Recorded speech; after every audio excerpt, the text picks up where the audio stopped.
the key messages of the tripartite input to the Second World Summit for Social Development and the discussion of item INC/5 on development in the United Nations system. Let us now start with our program for this morning with agenda item INC/14, Lab 2.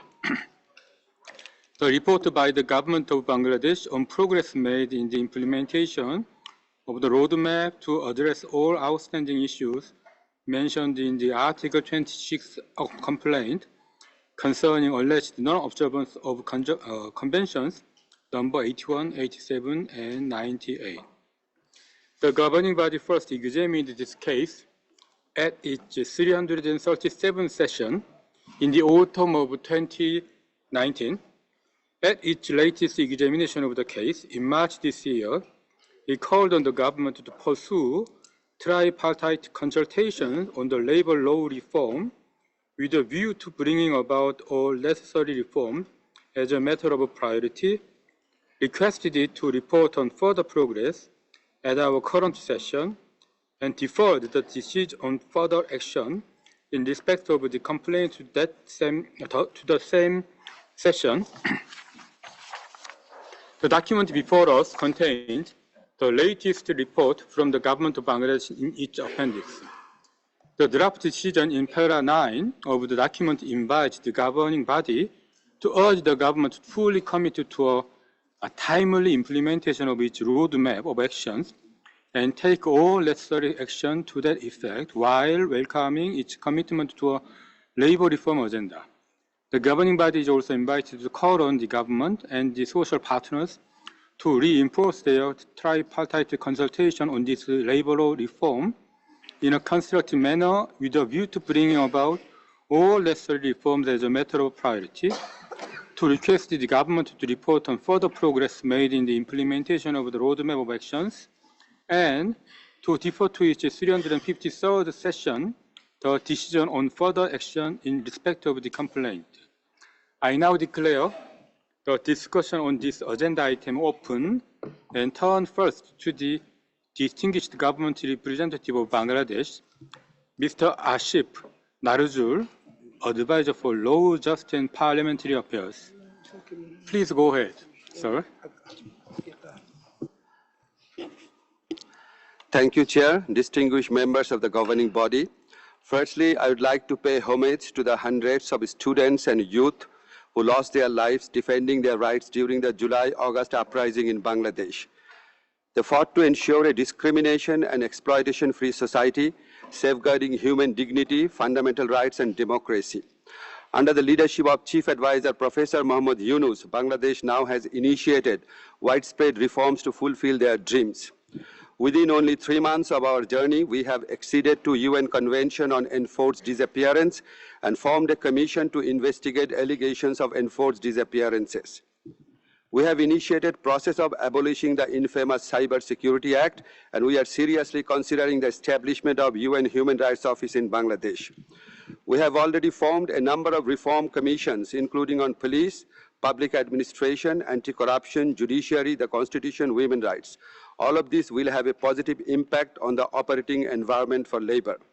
Most importantly, we have also established a high-power labor rights reform commission headed by a renowned labor rights activist. This commission will examine and recommend by January 2025 improvement to labor rights and welfare in line with international standards. As this House is aware, our interim government has inherited this Article 26 complaint lodged in 2019. Based on the roadmap 2021 to 2026 presented to the governing body in 2021, we have intensified our action to address the outstanding issues mentioned in the complaint. Perhaps unlike before, we have perfect alignment between the values underpinning our reform agenda and the workflow of the roadmap. Mr. Chair, in view of the dramatic events in Bangladesh since the last governing body meeting, we may not have made as much progress against the roadmap as we would have liked. Yet I am pleased to inform you that through meaningful engagement, the government, employers, and the workers signed a joint declaration on 24 September 2024 to implement an 18-point demand of the workers.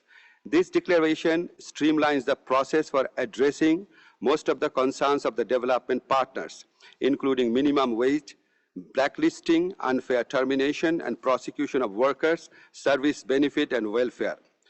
Distinguished members, let me now present Bangladesh's progress in ensuring better working conditions against the agreed roadmap and beyond. I will make 10 points. First, Bangladesh has ratified 8 out of 10 fundamental conventions and a total of 36 conventions, which is one of the highest in our region. On domestic front, we amended Bangladesh labor rules and adopted EPZ labor rules both in 2022 to bring in improvement.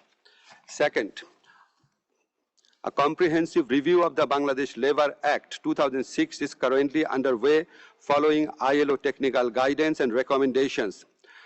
The Tripartite Consultative Council and the RMG-TCC are being reformed, among other things, to ensure meaningful representation of workers and employers in the amendment process. The government aims to complete the labor law review process before the March governing body session through promulgation of an ordinance. Third, Bangladesh Labor Act has already been made applicable to special economic zones. Following amendments of Bangladesh labor law, immediate steps will be taken to amend EPZ Labor Act and relevant rules, hopefully by 2025. We will also conduct a gap analysis between the amended Bangladesh Labor Act and EPZ Labor Act and consider next steps. Fourth, some steps have previously been taken to digitalize trade union registration, establishing pre-registration service, and training to facilitate union activities. This government is working on legal reforms, including for lowering threshold for unionization, minimizing documents to be submitted, maintaining confidentiality of information submitted for registration. With these changes, trade union registration will be easier and fair, and rejection rate will be significantly lower. Fifth, we are committed to facilitating freedom of association and the right to collective bargaining. A technical committee has been formed to complete by 2025 scrutiny of unfair labor practice, including violence, harassments, and biometric blacklisting of workers. We will also adopt various mechanisms, including increased penalty for unfair labor practice and anti-trade union discrimination. This government has started reviewing the cases filed against workers, labor leaders, and activists during last year's minimum wage movement. Sixth, since the submission of the roadmap, human resources for factory inspection has been considerably increased. The number of inspections and corrective measures have also been enhanced. In addition, inside of EPZs, apart from inspection by EPZ authorities, inspection by Department of Factories and Establishment has also been initiated. Decision is taken to undertake concrete actions to improve quality of inspections